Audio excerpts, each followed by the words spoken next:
அனைவருக்கும் வணக்கம் ஃப்ரெண்ட்ஸ். நல்லா தான் டிஎன்பிஎஸ்சி குரூப் 4 எக்ஸாம் இன்னைக்கு தமிழ்நாடு முழுக்க நடைபெற்றது.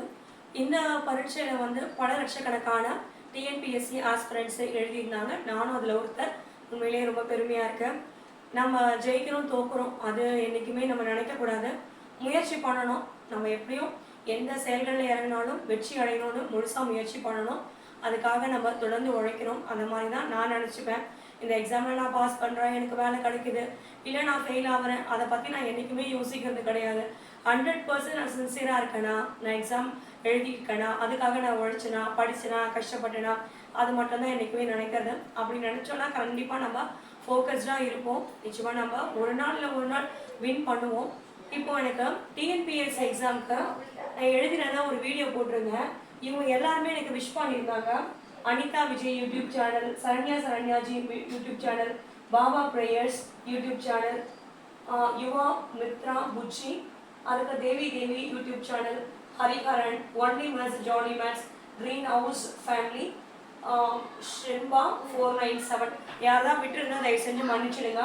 ஸோ இவங்க எல்லாருமே எனக்கு கமெண்ட் அனுப்பி வாழ்த்துக்கள் சொல்லியிருந்தாங்க. எல்லாருக்குமே மனமார்ந்த நன்றிகள். இதில் ஒருத்தவங்க மட்டும், அதாவது யாரு, யுவா மித்ரா புஜ்ஜி, இவங்க மட்டும் இதெல்லாம் சொல்றதுக்கு ஒரு வீடியோவா கடவுங்க விண்டு வரணும்னு சொல்லி போட்டிருந்தாங்க.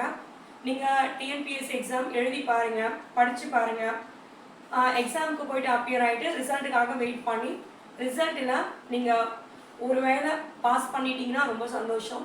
பாஸ் பண்ண முடியாத ஒரு சூழ்நிலை வரும்போது உங்களுக்கு ஒரு எமோஷனான ஒரு ஃபீலிங்ஸ் வரும். அதை ஃபீல் பண்ணி பாருங்கள். நெக்ஸ்ட் அட்டம்ப்ட்டு நீங்கள் போய்ட்டு எழுதி பாருங்கள்.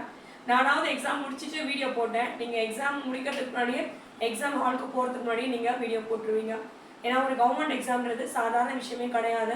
லட்சக்கணக்கானவங்க எழுதுறாங்க. ஒரு சாதாரண ஒரு வேலைக்கு போனால் கூட ஒரு ஒரு எத்தனை பேர், ஒரு 20 பேர், 500 பேர், 1000 பேர், அந்த மாதிரி பேர் கூட நம்ம போட்டி போட வேண்டியிருக்கும். ஆனால் ஒரு கவர்மெண்ட் எக்ஸாம் எழுதும் போது லட்சக்கணக்கானவங்க கூட நம்ம போட்டி போட வேண்டியிருக்கும். ஸோ அதுலேருந்துலாம் நம்ம ஒரு போஸ்டிங் கிடைக்கிறது, வாங்குறது அப்படின்றத விட எக்ஸாமுக்கு போயிட்டு நம்ம எழுதிட்டு வர்றதே ஒரு பெரிய சாதனை மாதிரி தான் இருக்குது. ஸோ இந்த மாதிரி கேள்வியை யுவா மித்ரா புச்சி யூடியூப் சேனல் யார்கிட்டையும் கேட்காதீங்க. உங்களால் முடிஞ்சுன்னா ஒரு வாழ்த்துக்கள் சொல்லுங்கள். நிச்சயமாக நீங்கள் சக்ஸஸ் ஆவீங்கன்னு. அது போதும். நன்றி. லக்ஷ்ணாவா.